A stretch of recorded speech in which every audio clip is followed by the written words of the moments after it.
네, 나라살림연구소 정창수입니다. 오늘은 국고보조금 얘기를 하겠습니다. 자, 우리가 중앙에서 지방으로 재정을 지원하는 게 크게 두 가지가 있습니다. 하나는 교부세 제도고 하나는 보조금 제도예요. 교부세와 보조금이 거의 대부분을 차지한다고 보시면 됩니다. 그런데 교부세는 뭡니까? 국세의 19.24%를 떼어서 주는 거잖아요. 또 부족한 부분을 조건 없이 주는 거예요. 이렇게 재정이 부족할 거다라는 기준은 물론 있죠. 그런데 보조금은 뭐냐면 조건을 달아서 주는 거예요. 꼭 이 사업에만 써라 하고 주는 거거든요.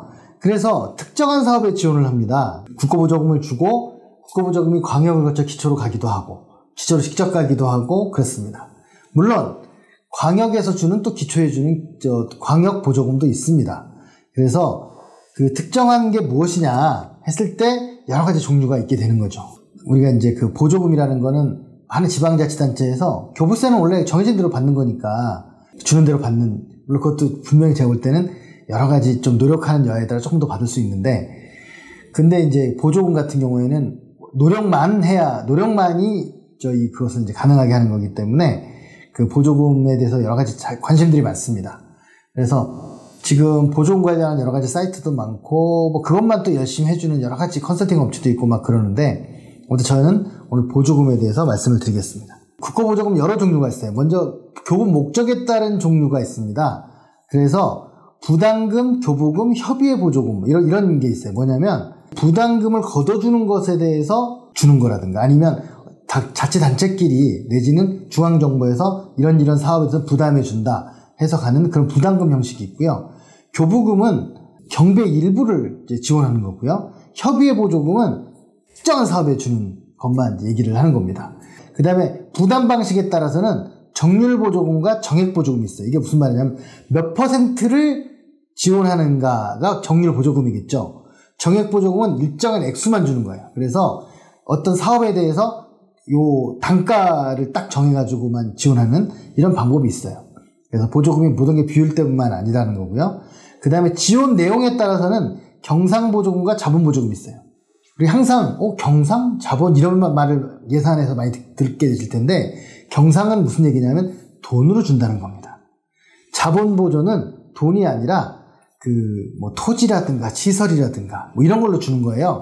그러니까 예를 들면 지방자치단체 주든 민간에 주든 간에 경상 보조를 했다 그러면 돈으로 보조금을 준 거예요.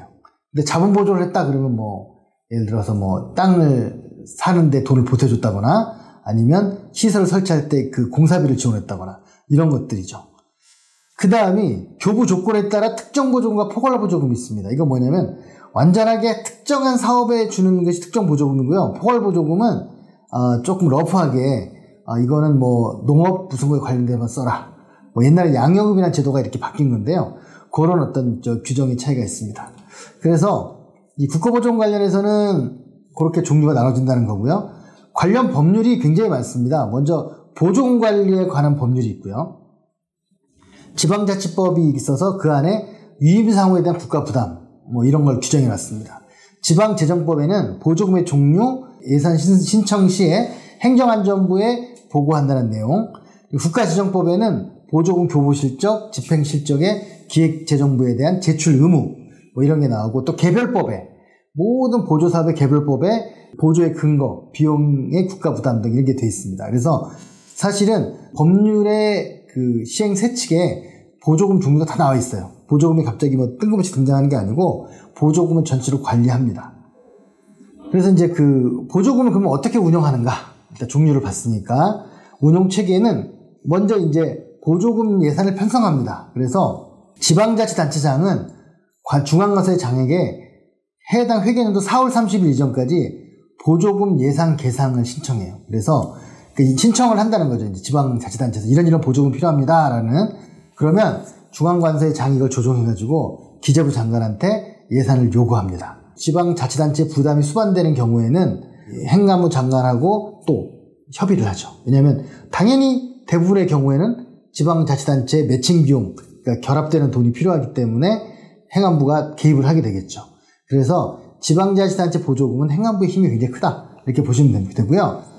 이걸 이제 중앙관세장이 보조금 예산안을 9월 15일까지 지방자치단체장에게 통지합니다. 그래서 이게 이제 예산 심의 과정에서 심의가 된 다음에 집행이 됩니다. 그래서 혹시라도 이 보조금에 대해서 지방자치단체에서 이제 우리 지방자치단체 지금 가장 큰 문제가 잉여금 문제고 잉여금 안에서 이월금 문제가 있거든요. 돈을 자꾸 못 쓰고 넘겨요. 그랬을 때 항상 방어 논리 핑계가 뭐냐면 중앙정부 국고보조금이 너무 늦게 내려왔다.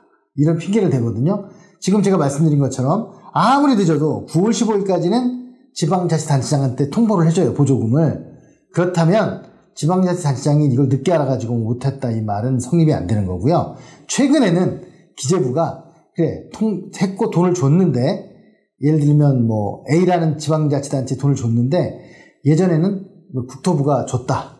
그러면 준 걸로 끝났는데요. 요즘은 주었더라도 그 A라는 지방자치단체가 진짜 집행했느냐 실집행률을 평가하고 있어요. 왜냐하면 하도 집행을 안 한다는 소리를 듣기 때문에 이제 기재부도 그 지방자치단체에 대한 통제에 들어가는 거죠. 그렇기 때문에 보조금은 보면 다른 예산보단 그래도 조금 더 절차가 있긴 하지만 쓰는 데에는 큰 일정상의 문제는 없다. 이렇게 볼 수 있습니다. 그 다음에 그 지방자치단체장이 중앙가서장에게 아까 보조금 교부 신청서를 제출한다고 했잖아요. 그랬을 때 거기에 여러 가지 뭐 보조금의 법령 예산 목적 적합 여부, 적정 여부, 착오 유무, 부담 능력 유무 이런 것들을 가지고 판단을 합니다. 참고로 보조금 신청을 할 때는 그 예산에 사실 보조금이 내려올지 안 내려올지 모를 때가 있잖아요. 처음 신청할 때는. 그럴 때는 예산안을 편성을 못하죠. 결정이 안 됐으니까. 그럴 때는 그 자치단체장이 자기들이 반드시 예산을 편성하겠다는 확약서를 같이 첨부해가지고 제출을 합니다. 그래서 그 교부가 결정이 되면 이제 예산을 편성하는 거죠. 그래서 지방자치단체가 추경 예산 편성이 많은 거예요. 왜냐하면 이제 보조금이 뭐 중간에 내려올 수도 있고 초반에 내려올 수도 있고 막판에 내려올 수도 있기 때문에 하지만 미리 통지를 해주죠. 확정되면 그렇게 확정된 지방에 돈이 내려오면 보조 사업을 수행합니다. 그래서 이걸 이제 다른 용도에 쓰면 안 되는데 그것에 대해서는 이제 굉장히 여러 가지 통제 시스템이 있습니다. 그래서 그걸 이제 하고 난 다음에 그리고 나중에 끝나고 나면 보조금 정산을 하겠죠. 그래서 정산을 하면 교부된 보조금하고 그리고 이로 인해 발생한 이자의 합계 이런 걸 가지고 반납을 하는 남은 돈은 반납을 합니다. 근데 사실 좀 여러 가지 사업을 조금 달리 해석하고 확장하면 반납을 안 할 수 있는데 사실 지자체에서는 좀 약간 기계적으로 이걸 적용한다든가 해가지고 반납을 해버리는 경우가 많습니다. 참고로 보조금의 규모는요 2015년에 41조였는데 21년에 벌써 69조가 되었습니다. 놀랍죠? 한 6년 만에 거의 50%가 증가를 합니다. 그래서 지금 보조금 증가율이 굉장히 높은 편이고 매년 10% 이상 증가하고 있다. 그래서 지방재정 안에서의 보조금의 비율이 26%예요. 근데 26이면 많은 거야 적은 거야 할 수 있는데 여기에 매칭을 고려한다면 지방자치단체 보조사업은 40% 육박합니다. 그래서 교부세 준 게 어떻게 보면 보조금의 매칭용으로 대부분 쓰여지는 그런 문제가 있어서 저는 개인적으로 국고보조금을 좀 줄이고 교부세를 증가시키는 게 필요하다 이렇게 저는 생각합니다. 뭐 지방자치단체 보조금 규모는 뭐 들쑥날쑥한데 대체적으로는 그 재정의 규모에 좀 비례합니다. 그래서 그렇게 좀 이해하시면 될 것 같고요. 지금 현재 지방기 부담의 비율은 약 32% 정도 되는 걸로 되어 있습니다. 이 말은 무슨 말이냐면 68%는 보조금이면 지방이 매칭을 32를 한다. 그렇게 이해하시면 되겠습니다. 네.